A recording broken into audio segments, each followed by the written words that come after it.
Hey y'all, and welcome to Shadow Space.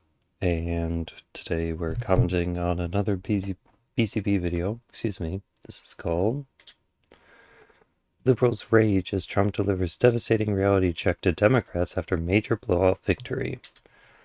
This was uploaded May 27th. This is being recorded May 28th, and link is in the description. Something just happened in Texas.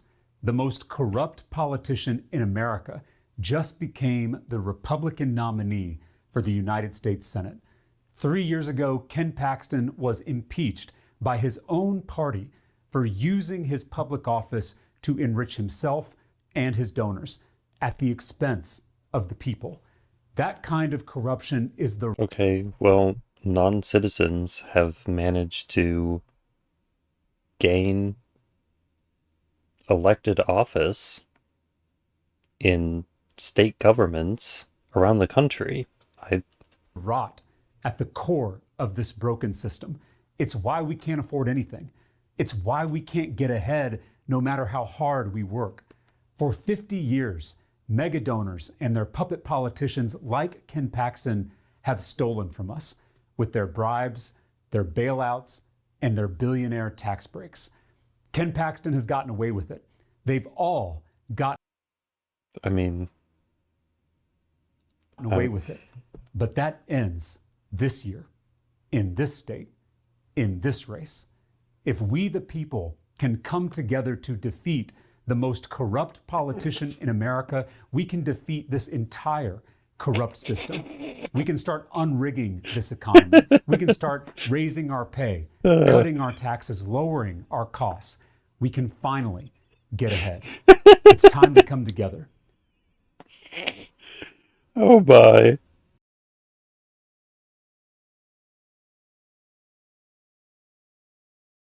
I didn't think I was going to get a comedy this early. The people versus Ken Paxton.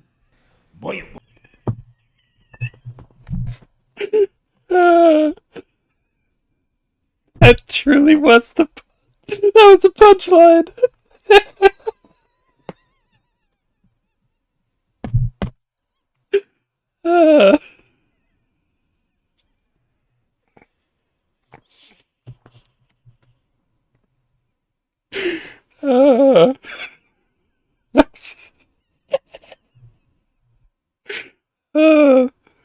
That was the most unintentionally funny thing I think I've ever heard.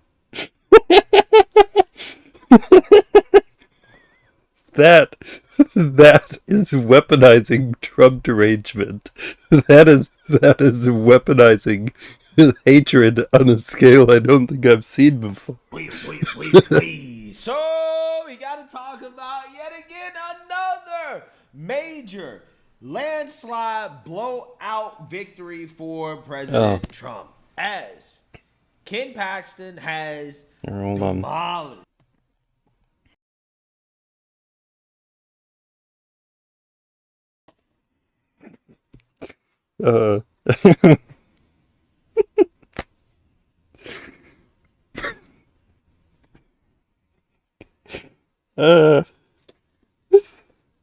I think it was his serious face. I think it was...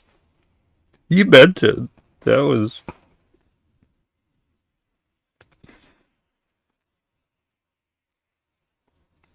That's what he thought. Okay. I'm sorry. John Cornyn in the Texas Republican Senate primary race. This comes after President Trump endorsed Ken Paxton. A bunch of Republicans got upset, like John Thune. He threw a fit. He started boo-hooing. Trump. See, did he support Ken Paxton? I am so confused, because my news media has been telling me that Donald Trump did not support Ken Paxton and that he supported John Cornyn. I have no idea what to believe. I have no idea what to think. Right? I am getting two completely conflicting narratives. So as per usual, there are two completely contradictory stories that are happening at the same time. Establishment Republicans, John Cornyn, lost his job, lost his seat to a MAGA Republican. We got to talk about it, okay? Because this is a devastating reality check for the Democrats and the mainstream liberal media who are already boohoo whining and crying. John King is back in the Magic Wall for us. And John, obviously listening to that speech there, John Cornyn is someone who's been in the U.S. Senate for 24 years as this is coming on the heels of this loss that, you know, it was maybe in March, I think, that the president was on the verge of endorsing him. And then his opponent, Ken Paxton, came out and said he'd drop out of the race if the Senate nuked the filibuster and pushed through the SAVE Act, the Save America Act that Trump wants so badly and has caused huge tension between the president and Senate Republicans here in Washington. And if you look at this map, Caitlin. So is that the confusion then that I don't understand? Is that he was going to support him, but then he didn't really jump on board?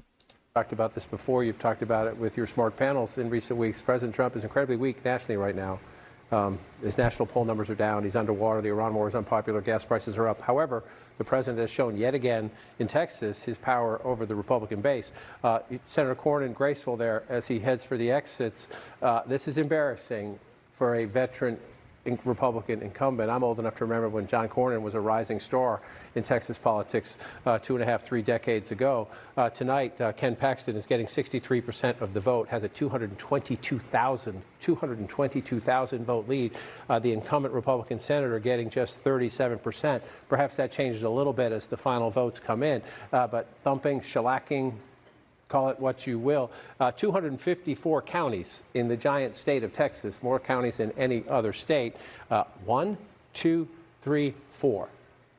4 of those counties, John Cornyn is leading in the vote tonight. He is the 4-term Republican incumbent senator. But basically, this shows that President Trump is still the man, right? He still has massive influence within the Republican Party. He is a kingmaker in the primary specifically. And, you know, it's very clear looking at the numbers who's the boss, right? Who's the kingmaker and the king as well, too, in the Republican Party. And let's be honest, the establishment Republicans like John Thune and others have nobody else to be upset with that this happened other than themselves, because had they passed the SAVE Act or put in an actual legitimate effort to pass the SAVE Act, then this wouldn't be happening, right? This is happening because Republican voters are not okay with the lack of progress on some of the key issues like election integrity in Congress, right?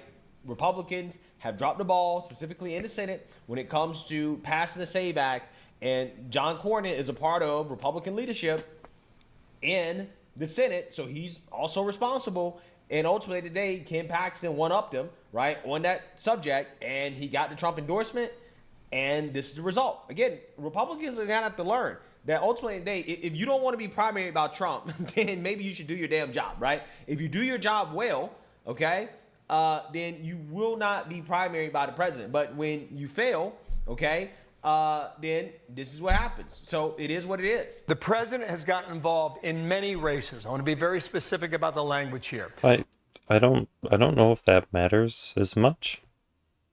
If you're doing good things, then he's probably going to endorse you. So the point isn't to try to play to what he wants to get the endorsement, but to do what your people want and then have him acknowledge that, I think. On the federal level, talking about governor's races, House races, and Senate races, this is his scorecard, okay? He has endorsed 8 governors. Now, some of these races weren't real close, didn't have a lot of competition, but some of them did. I mean, we saw what happened in Louisiana, the primary of Bill Cassidy. We saw what happened a week ago tonight with Tom Massey in Kentucky. And now we're seeing it again tonight, okay, in Texas. Governor level, Trump endorsed 8. He won 8 times. U.S. House, 101 endorsed. He won, 101 endorsed in the House, and he won 101. Let me put on the pencil right here and show you this. U.S. Senate, Sean, he has endorsed 8 candidates. And prior to tonight, he had won 8 times. And now you can take the endorsement from 8 to 9 endorsed, and from 8 to 9 winner. Ken Paxton was outspent 9-1. got the endorsement from Trump, got the endorsement of Wesley Hunt, the congressman who got knocked out 2.5 months ago. And now we got this. See, and this really is the odd thing, is how is it that...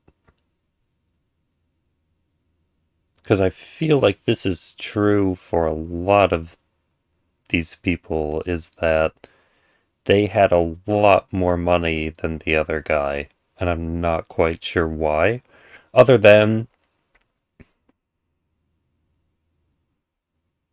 because there is a rift in the Republican Party, in that you have the MAGA Republicans, but then you have the more like center-right Republicans who don't agree with Donald Trump's agenda completely, and as things continue to not be better, continually just kind of fall off and go towards the left.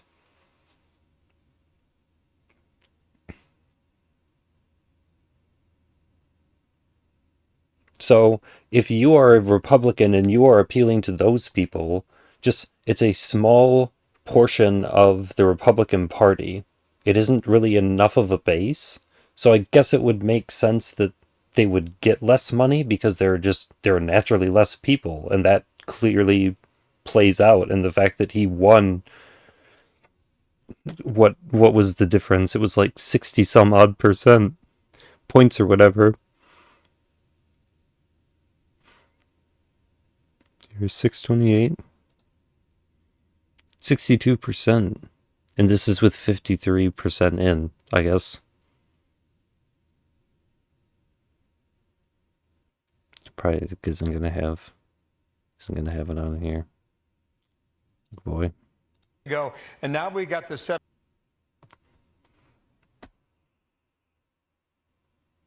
So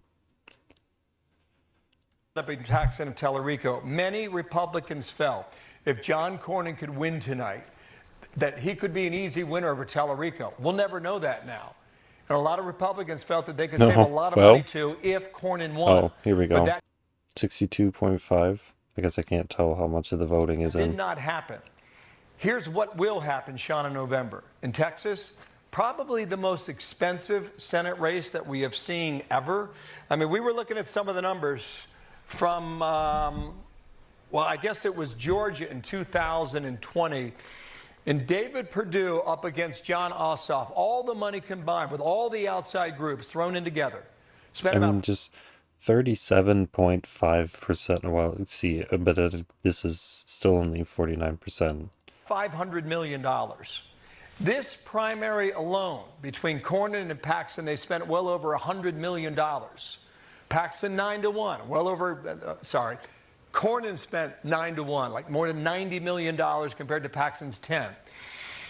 With Tallarico and Paxton, with the U.S. Senate razor thin right now, Sean, you could be looking at the most expensive primary ever. That would surpass what we saw in Georgia in 2020. Yeah. So you seen that, you heard that. The establishment GOP spent a whole lot of money, right, trying to get John Cornyn over the finish line, but ultimately he got landslided. And this is not even close. 62.5% for Ken Paxton versus... No, like, at all. This is a difference of, like, around 200,000 votes. Just 37.5% for John Cornyn. That's bad. Yeah. That's really bad. Really bad. Okay. I honestly think that Ken Paxton was going to win, regardless of whether or not Trump endorsed him. I think if Trump endorsed John Cornyn, I think that Ken Paxton probably still would have won. I mean, just looking at these numbers, which to me suggests that probably part of the reason why President Trump decided to endorse Ken Paxton is because he didn't want to blemish his record, right? He already kind of knew that Ken Paxton was going to win, and I think he was going to win regardless of the endorsement, to be honest with you. I think he can stand on his own 2 feet, and I think the endorsement was a boost, right? Obviously, it was a boost. Again, when you're talking about basically almost a 30-point blowout in a primary, yeah, I mean, clearly he had the juice, right? It wasn't just Trump. He had the juice. I mean, something happened. So, again, this is a devastating reality check, and this is part of... When you outspend your opponent 9-1, something happened. The reason why the mainstream liberal media, the pundits, the liberal pundits, they're boohoo and cry, hey, he's a bad. See, but the numbers also reflect that 37.4%, whatever. That's nobody. That's hardly a third. Bad man, right? He evil. This is a bad night for America. You have a good man running against a bad man, and the bad man won. And just as a parent, that's tough. I mean, how do you have the kind of record that Paxton has, the things that he's done, the things he's done to his family, and then not apologize, not taking any accountability, not showing any... I don't know if you've ever seen the Adam West Batman, but that's usually what happens, is the criminals usually get away with some sort of crime. They get, like, foiled. Like, it happens. I don't think I want to hear a lot of lecturing. The point isn't the strength that you show in adversity. The point is having the strength to get back up again after you stumble.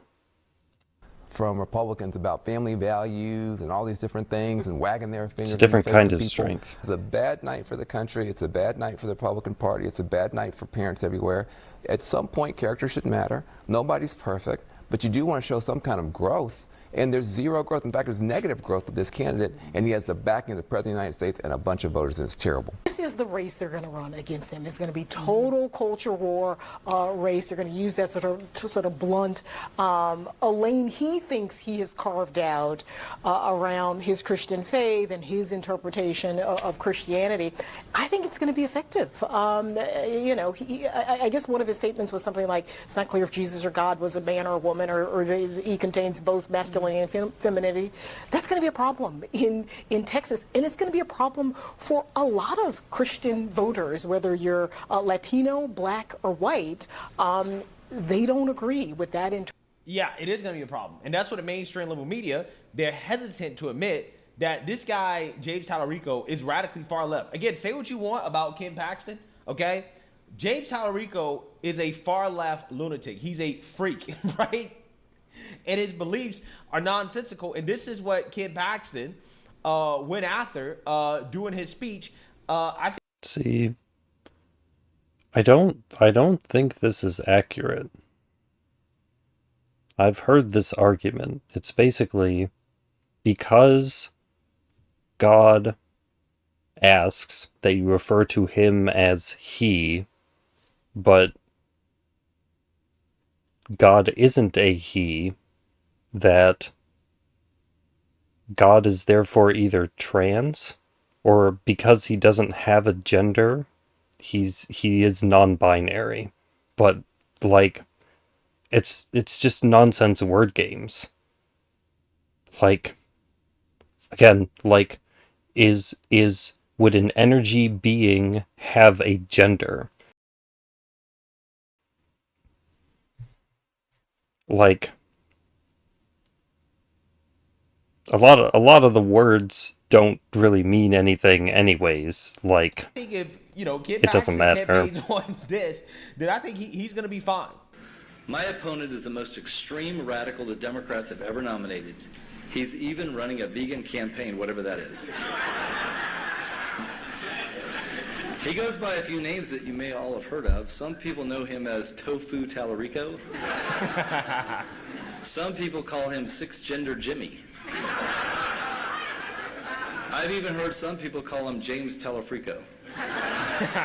And others refer to him simply as Low T Tallarico. Bruh, Low T Tallarico is perfect. He definitely has the language down. He definitely knows how to speak to the audience. Because, I mean, honestly, at the end of the day, The crowd or what he whatever. is, right? He's low T. Okay? He's the epitome of a low testosterone male. Okay? Why would anybody want to vote for a man like that to represent them in Congress? It's crazy. If Texas votes for James Tallarico, it's gonna be some problems, right? I'm gonna have some big problems with Texas. Come on now. We know the right choice. Regardless of if it's, John Cornyn or Ken Paxton, it's gonna be Ken Paxton. I'm just saying, either way, that seat belongs to a Republican. Okay? We cannot let James Tallarico. Well, I guess if if what CNN says is true, and Trump's approval rating is actually, I mean, I don't know what the lowest it's ever been means, but if it's not, oh, Flip this seat. It just can't it happen. doesn't matter. No matter what you call him, let me tell you this. James Tallarico is a threat to everything we hold dear in this state and in this country. He's a threat to our security and our safety. He wants open borders and even said a welcome mat should be at our southern border. He's a threat to our children. He wants boys and girls sports. Fact. Gender mutilation surgery performed on kids. And when asked what he Yeah, loved outside of that's- his family and friends, You can't mess with the kids. you heard what Brandon Gill said. His first answer was trans kids. That's weird, and that's a radical guy. Fact. He's a threat to our prosperity and Texas economy. He said you can't be a Christian if you support the oil and gas industries. He wants to raise your taxes, What is his argument for that? and he won't do a single thing to lower costs for you and your family. And finally, he's a threat to our very way of life and our values. I mean, he's a vegan who thinks God is non-binary and that there's actually 6 biological sexes. It's hard to imagine someone more radical than that. No matter what he says or how much he raises, the reality is that James Tallarico is going to be nothing more than a Texas-based puppet for Chuck Schumer and the National Democrats. Facts. Facts. That's what he is. And I mean, the Democrat Party is radically far left. So, I mean, this guy's just a vote for, again, the radical far left. But yeah, his personal viewpoints are very, very, very off-putting, right? They're extremely radical. And it's going to be a problem. I know that Democrats think that Tallarico has a great chance. He's a shoo-in. And I'm not saying that he can't win. I'm just saying that I think that for as much as you want to talk about the flaws with Ken Paxton, James, All he has to do is come out and prove that all of the things that he says about him are true. All he has to do is validate the points that he's pro-trans, that he's pro-immigration, and I imagine it'd probably turn most of the Republicans off. And if they make up a majority, then he'd probably lose. Tallarico has just as many flaws. Again, this guy is a wolf in sheep's clothing, right? He is radically far left. In fact, he was more far left than Jasmine Crockett, to be honest with you, right? If this guy is elected to Senate, he will be the most far left senator, okay? And Yeah, Texas, like, probably. come on, you can't Well, have somebody like I don't know how far left he would be. representing Texas just because he run around and he claims that he's Christian, right? Like he's He doesn't seem to be a Marxist or a socialist. He definitely seems to be pro-trans and pro-immigration. like he's clearly somebody who will bastardize scripture for his own personal gain, right? For his own personal political gain. Okay? So just understand who this guy is. Tallarico is well funded. Tallarico will continue to raise money, but it's interesting to me that now Republicans have to worry about deep red Texas because they have a flawed candidate who does not know how to raise. And you're now seeing that currently. Okay, I'll do this. I'll tell you what. Because women and feminists like the idea of Mother Earth, right? So the Earth does not have a sex. Therefore, the Earth is non-binary. Therefore, Mother Earth is actually a non-binary person. Play out. All these There. analysis of this race is sort of the differences between what a Cornyn or a Paxton would look like here. I'm thinking about the differences between Tallarico and literally every other Texan. Facts. Don't know any Texans who believe in 6 genders other than Tallarico. Don't know any Texans who said it's immoral to eat meat other than Tallarico. Well, I saw some places on that map that were blue. Have you asked those people? Because they might agree with that. Don't know any Texans who walk around saying things, you know, God is non-binary. You all are both Texans. Do you know any other Texan who even talks like that? Issues aside, who says these things out loud? When this gets adjudicated, all that money coming in from California and New York, it'll be well spent in Texas. You know what I'm smelling, Scott? Fear. Panic. Raw, stinking panic. You guys are on this. Yeah, that you're gonna step your foot in it and make a great big mess and ruin everything. Yeah, He's probably. more than Trump in Texas, brother. Can you explain his position? He cited a biological study. It's not his position. He cited a study. So you're for it. So you believe in you know what I'm not for? I'm not for $6.89 hamburger. Okay, James actually eats beef, okay, but he can afford to. Most Texans can't I mean, you could make the argument that, well, anymore. Now, Ken Paxton can, because on a government salary, he's become a millionaire. How does that happen? He can afford hamburger. This is what it's going to be about. You want it to be about woke. I want it to be about broke. Let's see what I want it to be about. yeah, exactly. You want it to be about broke, and that's exactly what he's trying to prevent, is broke. You just smell the fear. Are you a normal person? It's just genders and no meat. What I will say is terror. They're so afraid. Scott is melting. Yeah, being afraid that some drunk idiot is gonna piss all over the food stockpiles is a very serious thing to be afraid of. That is like the Republican Party right now. You have Genders is amazing. I understand why you wouldn't think that, but Calorico, to be honest. Whoa. Let her make her point, Scott. Let her make her point, Scott. Let me make my point. He is an 8th generation white Texas male who loves meat and talks about the cost of living in. Oh, I'm sure he loves meat, right? Just not the type of meat that you eat. Well, I mean,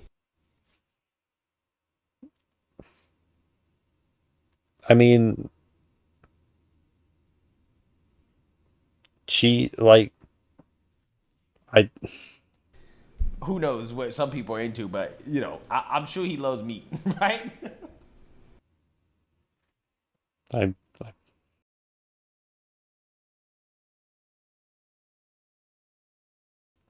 He is in Texas, so he probably likes I'm steak. not doubting that part of it. I'd assume. Is appealing to a moderate electorate, including Republicans who don't want to vote Could for be Paxton, wrong. and Republicans are running completely scared right now. And I think that is just what for the concern. record, What I will say, neither of you hold can on. define But a I want- gender when we're talking about morality and values and stuff like that, you have Paxton here who is No. married for almost. No one can define what a gender is. I think we should all just stop using it. I think it's a completely useless word that means nothing, and we should just not even bother. And It's not worth it. Who knows him the best, ended their marriage on biblical grounds. What does that mean? I'm a Catholic. I will say that either means you cheated on your spouse with a man or a woman, or you went ahead and abused your spouse. I will say that is, when you're talking about judgment, a woman who knows that spouse. You have Paxton here, who was married for almost 40 years, and his wife, who knows him the best, ended their marriage on biblical grounds. What does that mean? I'm a Catholic. I will say that either means you cheated on your spouse with a man or a woman, or you went ahead and abused your spouse. I will say that is when you're Okay, but you're making this is an assumption. You have no idea why they divorced. talking about judgment. A woman who has known that man for 40 years, that is judgment. Well, Scott, can I? Yeah, so you see, now you heard that. You can kind of see the talking points from the left, right? The reality is what Scott Jennings is laying out is what really matters, right? When you look at policy, when you look at, just adherence to common sense and basic reality, I mean, it's a no-brainer, right? Let's be real. It's a no-brainer, right? Texas cannot elect Low T Tallarico. We're going to see. I think that the Republicans have some tricks up their sleeves for Tallarico. I think there's a lot on this guy. There's a lot of ammunition. And now that it's a one-on-one race, the focus can be on taking down Tallarico. I think that once Texas learn more about this guy, again, they're going to see that he's clearly a wolf in sheep's clothing. Democrats think that people are stupid. They think that, we can march out some, folksy, fake Christian white guy in Texas, and he's gonna win, right? Even though he's, again, radically far left. If you actually listen to what he believes. Because that isn't the message. That isn't what they're saying. They aren't saying support Tallarico. They're saying hate Paxton. That was the beginning of the video. That's the whole message, is don't pay attention to what I'm doing. Hate that guy over there. And what he says, he's radically far left. Yeah, that's what they think. Okay, that's what they think. This is Which, Democrats. again, they are telling them to direct their anger, which means that they are telling them to be fearful of those people, to be leery of those people. Like, I can easily say that I smell fear from you as much as you smell it from him. Experimenting with identity politics once again, and we have to show them that, hey, this is not going to work. You just can't trot out a white guy who says he's Christian in Texas and think that you're going to win, right, based off that, even though clearly based off his policy beliefs and things of that nature, that again this guy he's not moderate, right, at all. Okay, he's very far left, and low key he really reminds me of Tim Walz, right? You know how Democrats tried to trot out Tim Walz with Kamala Harris, again the folksy white guy, right? That's supposed to get the moderates on board, right? Supposed to get the males on board with the Democrat Party. Yeah, that's the role of. Like you say, you can't take something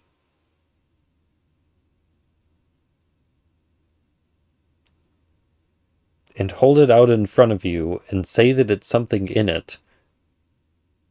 That analogy doesn't work. James Talarico. Notice how every single man that Democrats trot out. You're still selling them the same thing.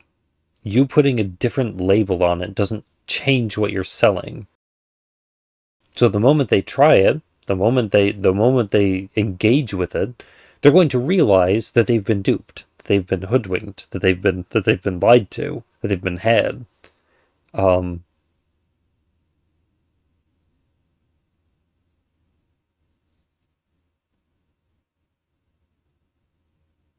No. Sorry, I lost it. Their example of what they think that men are going to vote for is always some No. effeminate. So if you already don't think that whatever it is appropriate, then them changing the label or changing the packaging or changing how they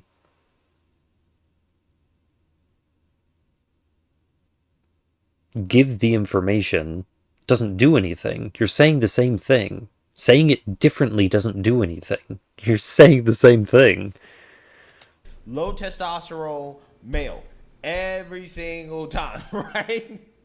It's never a strong masculine man. It's always a weak effeminate man.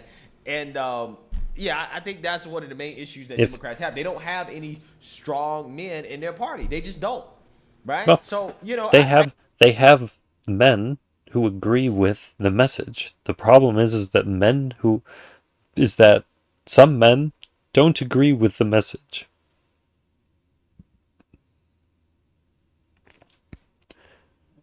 So there is always a disconnect between the men who will go along with the message and the men who won't. I'm just hoping that Texas does right. As per usual, it is a question of what you do with deviants. It is a question of what you do with the people who cannot or will not assimilate to the whole. Thing here. They think that by not answering that question because it's inhumane or it's racist somehow that they get around it, but you don't. I personally believe that Ken Paxton has a good chance of winning, right? I'm not buying into the doom and gloom from the media, even from the establishment Republicans. At the end of the day, everybody needs to get behind Ken Paxton, because ultimately what matters is keeping that seat, regardless if you're happy or you're sad about what happened to John Cornyn. Doesn't matter. Ultimately, in the day, it's the Republican versus Democrat, and the Republican has to win. So let me know what you guys think. Make sure you like, comment, and subscribe. Most important. Yeah, we're gonna see. It's gonna be interesting to see what happens, I guess. Because the campaign is not pro-Talarico, it's anti-Paxton. So you have to expect that they are going to smear and slander and bring up his past history to attack him. That's what I would guess the tactic would be to smear him so that he looks like this evil, despicable person who's done all these horrible things. I mean, she brought up divorce, but then she said that biblical divorce is okay. So I don't know. I don't know why that would matter if the Bible allows you to divorce.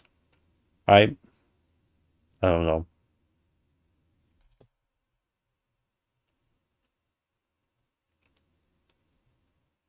I don't know. We'll have to see. We'll have to see what happens. It's one where I guess if it truly is the amount of money that you can raise and he out compete Cornyn 9-1, then how does that relate to Tallarico's fundraising? What is that relationship? That would be the question you would have to ask. Who is, between the two of them, who has the ability to generate more money? More campaign funds or whatever.